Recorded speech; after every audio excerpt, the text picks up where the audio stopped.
أعوذ بالله من الشيطان الرجيم. بسم الله الرحمن الرحيم.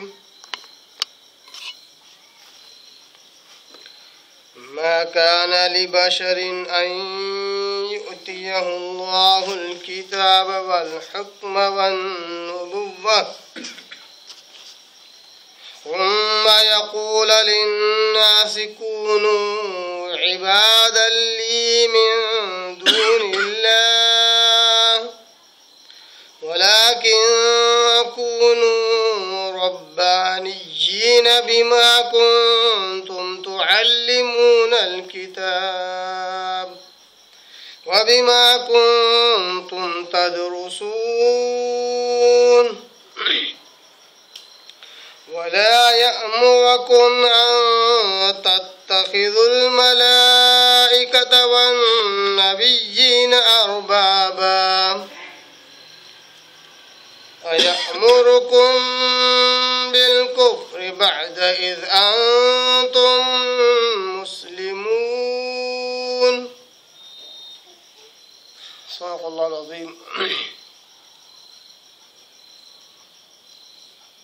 نحمده ونصلي على رسوله الكريم اما بعد. تمام قسم کے حمد و ثنا تعریف کبریائی بڑائی اسے اللہ وحدہ لا شریک کے لیے لائق اور زیبا ہے، جو ساری کائنات کا خالق، مالک، میرا اور آپ کا مربی ہے۔ اسے اللہ کے لیے ساری تعریفیں ہیں، جو غفور ہے، غفار ہے، کریم ہے، ستار ہے۔ بعد اس کے آپ کے میرے آقا دو جہاں کے سردار سردار الانبیاء پر کروڑا کروڑ انگنت بے شمار درود و سلام صلی اللہ علی محمد و آلہ وسلم۔ قابل احترام بزرگوں، عزیز دوستوں، نوجوان ساتھیوں، اللہ اس کے رسول سے محبت کرنے والے دیوانوں، قرآن مجید کی دو آیتوں کی میں نے تلاوت کی ہے، اور یہ دونوں آیتیں پارہ نمبر 3 سورہ آل عمران سورہ نمبر 3 اس کے رکو نمبر 8 کی یہ بالکل آخری آیتیں ہیں۔ آیت نمبر 79 اور 80، آیت نمبر 79 اور 80۔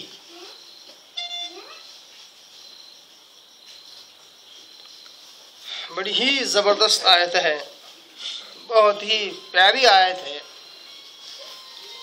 بالکل دل کو چھونے والی آیت ہے۔ جو مادہ، جو مغز اور جو بات اللہ تبارک تعالیٰ نے اس میں بیان کی ہے، واقعی قیامت تک رہتی دنیا تک انسانوں کو اس آیت سے ہدایت کی روشنی ملتی رہے گی۔ بہت ہی پیارے انداز میں، بہت ہی پیارے طرز کے ساتھ اللہ تبارک تعالیٰ نے اس آیت میں بڑی بہترین نصیحتیں اور دین اسلام کا ایک اصل مدعا اللہ تبارک تعالیٰ نے بیان کیا ہے۔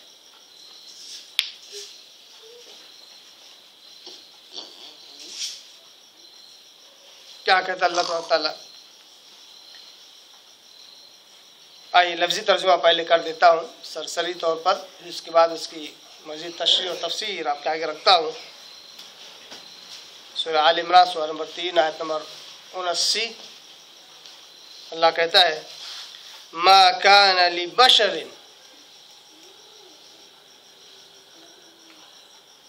نہیں کسی بشر کے لیے، ما کان لبشر، نہیں کسی بشر کے لیے، یعنی کسی بشر کے لیے یہ شان نہیں دیتا، یہ جچتا نہیں، and it is not valid for him، اس کے لیے یہ درست نہیں، یہ سارے معنی اس میں آ جاتے ہیں۔ ان یؤتیہ اللہ الکتاب والحکم والنبوہ، کہ وہ دیا جائے ان یؤتیہ اللہ، اللہ اس کو دے، اس بشر کو، اس انسان کو اللہ دے کتاب، یعنی آسمانی کتاب، والحکم، اور حکمت یعنی کہ وحی غیر مطلوع آپ جسے کہہ سکتے ہیں، احادیث وغیرہ، والنبوہ، اور نبوت کیونکہ سب سے بڑی نعمت ہے، جس کے بدولت کتاب اور حکمت مل رہی ہے۔ اللہ تبارک تعالیٰ جس بندے کو 3 چیزیں دے دے، ثم یقول للناس، اس کے بعد یعنی ان 3 چیزوں کے ملنے کے بعد وہ بشر، وہ انسان لوگوں سے یہ کہے، ثم یقول للناس، عوام سے، پبلک سے، کامن پیپل سے یہ کہے، کونو عباد لی، کہ تم ہو جاؤ میرے غلام، میرے بندے، میرے عبادت گزار بن جاؤ، من دون اللہ، اللہ کو چھوڑ کر۔ بہت پیاری آیت ہے، اس پہ جتنے مسائل آپ نکالیں گے اتنا زیادہ صحیح عقیدہ ہمارے سامنے آئے گا، اتنا زیادہ ہمارا ذہن و دماغ کھلتا جائے گا۔ خیر میں صرف لفظی ترجمہ کروں گا انشاءاللہ، پھر جب اس کو مزید سمجھاؤں گا تو اس کی تشریح وغیرہ کروں گا۔ کسی بشر کے لیے بالکل جچتا نہیں، اس کے لیے شان نہیں، اس کے لیے صحیح نہیں، درست نہیں کہ اللہ تبارک تعالیٰ اسے کتاب دے، حکمت دے اور نبوت دے، پھر وہ لوگوں سے کہے کہ تم میرے بندے بن جاؤ اللہ کو چھوڑ کر، وَلَٰكِن كُونُوا رَبَّانِيِّينَ، بلکہ وہ تو یہ کہتا ہے، یعنی اب تک ایسا ہی ہوتا آیا ہے، وہ تو یہ کہتا ہے کہ تم ہو جاؤ ربانی، یعنی رب والے بن جاؤ۔ ربانی یہ مبالغہ کا اسم ہے، اس میں مبالغہ ہے، اس میں ربانی الف نون اور یا یہ مبالغہ کے لیے استعمال ہوا ہے، جو کہ رب کی طرف منسوب کرنے کے لیے، یعنی ایسے بندے جو رب کے ہیں۔ جیسے کہ عربی زبان میں جس کی داڑھی بہت لمبی ہوتی ہے اس کو لحیانی کہتے ہیں، یعنی جس کی لمبی داڑھی ہے۔ اس طرح جس کے بال لمبے لمبے ہو، جٹ کیا کہتے ہیں اس کو، لٹ وغیرہ، اس کو بولتے ہیں جمانی، جس کے لمبے لمبے جٹ ہو وغیرہ۔ اس طرح ربانی یعنی تم رب والے بن جاؤ، رب کی طرف جانے والے بن جاؤ، یعنی یہ لفظ رب کی طرف منسوب کرنا ہے۔ بما کنتم، میں دل چاہ رہا ہے بس بولتے جاؤں اور اس کی تشریح بھی کرتا جاؤں، میں اپنے آپ کو روک نہیں پا رہا ہوں، حالانکہ ارادہ کر رہا ہوں بار بار صرف لفظی ترجمہ رکھوں گا، مگر لفظی ترجمہ رکھ رہا ہوں تو ایسا لگ رہا ہے کہ اس میں بہت ساری تشنگی باقی رہ رہی ہے، اور صرف ظاہری لفظی ترجمہ کرنے کے بعد ایسا لگ رہا ہے کہ سامعین حضرات صحیح طور پر سمجھ نہیں پائیں گے، ایک عجیب سی بے چینی ہو رہی ہے، اس لیے مزید تشریح بھی کر رہا ہوں، جبکہ مجھے کرنا ہی چاہیے کہ صرف لفظی ترجمہ کرنا چاہیے، کیونکہ بعد میں تو اس کی باری ہے ہی۔ تو کیا کہتا اللہ تبارک تعالیٰ، بلکہ جنہیں اللہ کتاب دے، حکمت دے، نبوت دے، وہ کیا کہتے ہیں، تم اللہ والے بنو، رب والے بنو۔ بما کنتم تعلمون الکتاب، کیوں؟ کیونکہ تمہیں کتاب سکھائی جاتی ہے۔ بما کنتم تدرسون، اس لیے کہ تم کتاب پڑھتے ہو، سمجھتے ہو، سیکھتے ہو، سکھاتے ہو۔ کیا زبردست آیت ہے، واہ۔ اسی طرح اس کے بعد والی آیت، آیت نمبر 80 میں اللہ کہتا ہے وَلَا يَأْمُرَكُمْ أَن تَتَّخِذُوا الْمَلَائِكَةَ وَالنَّبِيِّينَ أَرْبَابًا، اور نہیں اس شخص کے لیے، اس انسان کے لیے یہ شان ہے کہ وہ یہ تم اس بات کا تمہیں حکم دے کہ تم فرشتوں کو اور نبیوں کو رب بناؤ، ایسا بھی حکم نہیں دے سکتا ہے۔ یأمرکم بالکفر، کیا ایسا کر کے وہ تمہیں کفر کا حکم دے گا، کفر کا، کافر ہونے کا حکم دے گا؟ بعد اذ انتم مسلمون، جبکہ کتاب، حکمت، نبوت ملنے کے بعد اس کے ماتحت میں جو لوگ آئیں گے وہ تو مسلمان ہوں گے، مسلمان ہونے کے بعد، اسلام لانے کے بعد کیا وہ تمہیں کفر کا حکم دے گا؟ ایسا نہیں ہے۔ یہ آیت نمبر 80۔ اب آپ کے آگے لفظی ترجمہ آ چکا ہے تو آپ اندازہ کر سکتے ہیں کہ واقعی کتنی زبردست شان والی آیت ہے. کیا کچھ معنی اس میں اللہ تبارک تعالیٰ نے چھپا رکھے ہیں جو قیامت تک آنے والے، قیامت تک رہتی دنیا تک جتنے انسان آئیں گے سب کے لیے ہدایت کا نور مہیا کرے گا. آئیے اب ہم اس کو مزید سمجھتے ہیں.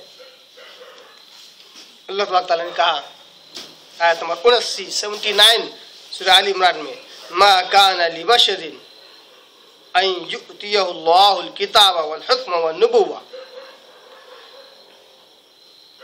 کسی بشر کے لیے یہ درست نہیں ہے کہ اللہ تبارک تعالیٰ اس کو کتاب دے، حکمت دے اور نبوت دے، ثم یقول للناس، اور پھر وہ لوگوں سے کہے کونوا عبادا لی من دون اللہ، کہ تم میرے بندے بن جاؤ اللہ کو چھوڑ کر.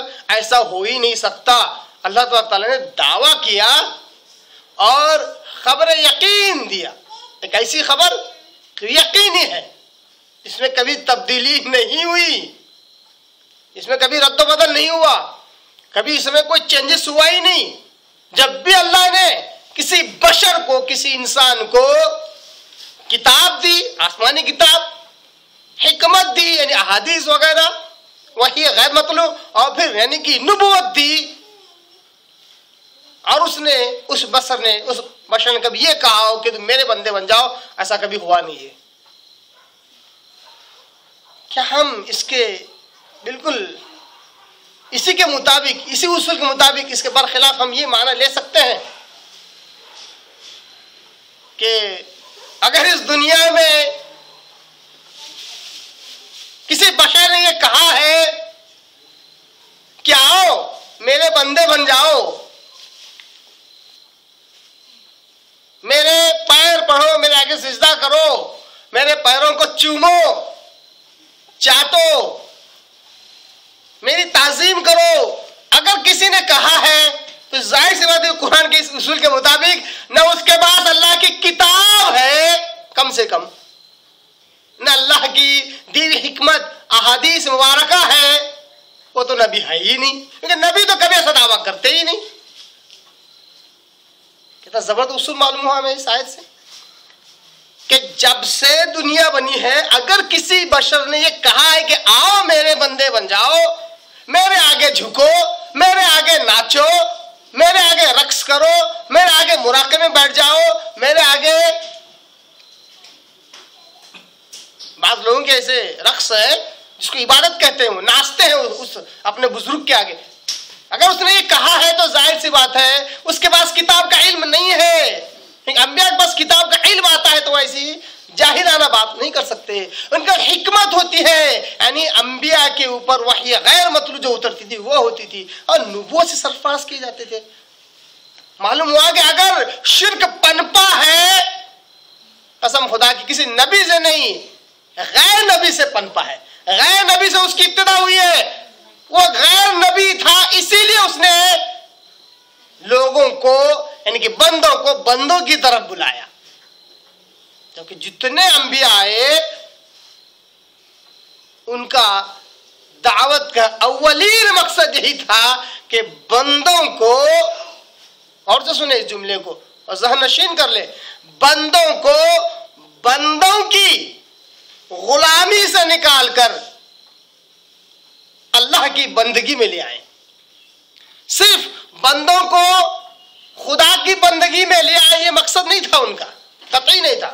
اور انبیاء آتے بھی نہیں تھے، اس لیے آتے ہی نہیں تھے کہ بندوں کو خدا کی بندگی کرائیں، اس لیے آتے تھے کہ بندوں کو بندوں کی غلامی سے نکال کر، بندوں کی بندگی سے، ان کی عبادت سے نکال کر اللہ کی بندگی میں لے آئے. یہ مقصد ہوتا تھا انبیاء کرام کا.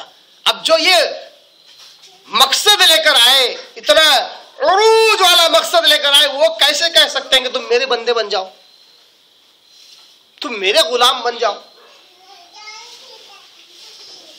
اب پھر مجھے وہی عربی شعر یاد آتا ہے جو میں نے ایک مسجد کے ایک دیوار پر لکھا ہوا پڑھا. میں نے گویا کہ مسجد کے اندر ایک امام صاحب رہتے تھے، ان کے روم کے اوپر کمرے کے دروازے پر لکھا ہوا تھا کہ